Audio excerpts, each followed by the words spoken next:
Filaria, જેને હાથીપગા તરીકે પણ ઓળખવામાં આવે છે, તે એક પરોપજીવી રોગ છે. આ રોગ ફાઇલેરિયાના કૃમિથી થાય છે, જે ચેપગ્રસ્ત મચ્છરોના કરડવાથી ફેલાય છે. ક્યુલેક્સ મચ્છરો ફાઇલેરિયા ફેલાવે છે અને ગુજરાતમાં તેમની સંખ્યામાં વધારો થયો છે. આ રોગમાં શરીરના નીચેના ભાગોમાં સોજો આવે છે, ખાસ કરીને પગમાં, અને તેના કારણે માણસ અપંગ પણ થઈ શકે છે. ફાઇલેરિયાના કૃમિ લસિકા ગ્રંથિઓમાં ચેપ લગાડે છે. એક માદા ફાઇલેરિયા કૃમિ એક દિવસમાં 50,000 જેટલા લાર્વા પેદા કરી શકે છે. ચેપ લાગ્યા પછી તેના લક્ષણો 2 થી 5 વર્ષ પછી દેખાય છે, જ્યારે રોગ અસાધ્ય બની જાય છે.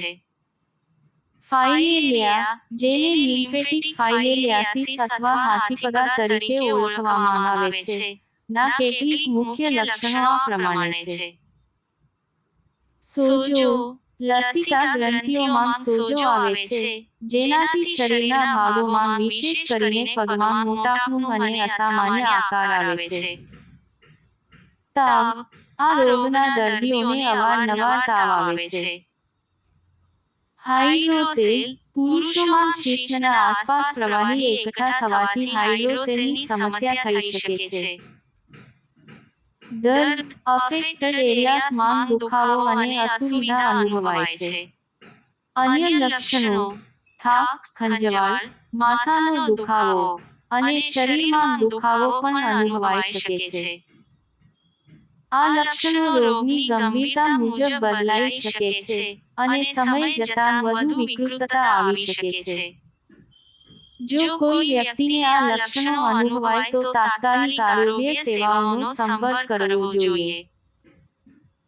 ફાઇલેરિયા, જેને લિમ્ફેટિક ફાઇલેરિયાસિસ અથવા હાથીપગા તરીકે ઓળખવામાં આવે છે, ના કેટલીક મુખ્ય લક્ષણો આ પ્રમાણે છે. સોજો, લસિકા ગ્રંથિઓમાં સોજો આવે છે, જેનાથી શરીરના ભાગોમાં વિશેષ કરીને પગમાં મોટાપણું અને અસામાન્ય આકાર આવે છે. તાવ, આ રોગના દર્દીઓને અવારનવાર તાવ આવે છે. હાઇડ્રોસેલ, પુરુષોમાં શિશ્નના આસપાસ પ્રવાહી એકઠા થવાથી હાઇડ્રોસેલની સમસ્યા થઈ શકે છે. દર્દ, અફેક્ટેડ એરિયાઝમાં દુખાવો અને અસુવિધા અનુભવાય છે. અન્ય લક્ષણો: થાક, ખંજવાળ, માથાનો દુખાવો, અને શરીરમાં દુખાવો પણ અનુભવાઈ શકે છે.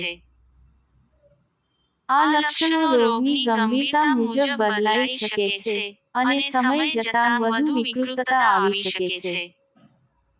જો કોઈ વ્યક્તિને આ લક્ષણો અનુભવાય તો તાત્કાલિક આરોગ્ય સેવાઓનો સંપર્ક કરવો જોઈએ. ફાઇલેરિયાથી બચવા માટે તમે આ ઉપાયો કરી શકો છો. મચ્છર નિયંત્રણ: મચ્છરોને પેદા થતા અટકાવવા માટે સ્વચ્છતા જાળવો અને ગંદા પાણીનો ભરાવો ટાળો. મચ્છરોથી બચવા માટે મચ્છરદાનીનો ઉપયોગ કરો. રસીકરણ: ઇન્ફલ્યુએન્ઝા સામે રસી લેવાથી પણ ફાયદો થાય છે. દવાઓ: ડાઇથાઇલકાર્બામેઝિન ડી. સી નામની દવા માઇક્રોફાઇલેરિયાને ખતમ કરી શકે છે અને રોગનો ફેલાવો અટકાવી શકે છે. આ દવા સામૂહિક દવા માન્ય એમડીએ સિસ્ટમ દ્વારા સ્થાનિક વિસ્તારોમાં મફત આપવામાં આવે છે. સાવચેતી: ફાઇલેરિયા માટે સ્થાનિક સ્થાને રહેવાનો ઇતિહાસ લિમ્ફેટિક ફિલેરિયાસિસની શંકા તરફ દોરી જાય છે. આ રોગને ફેલાતો અટકાવવા માટે વ્યાપકપણે દવાઓનું વિતરણ કરવું જરૂરી છે. એન્સેફેલાઇટિસ: જાપાનીઝ એન્સેફેલાઇટિસ એક ગંભીર વાયરસથી થતા મગજના સોજા એન્સેફેલાઇટિસ નો રોગ છે, જે મુખ્યત્વે મચ્છર દ્વારા ફેલાય છે.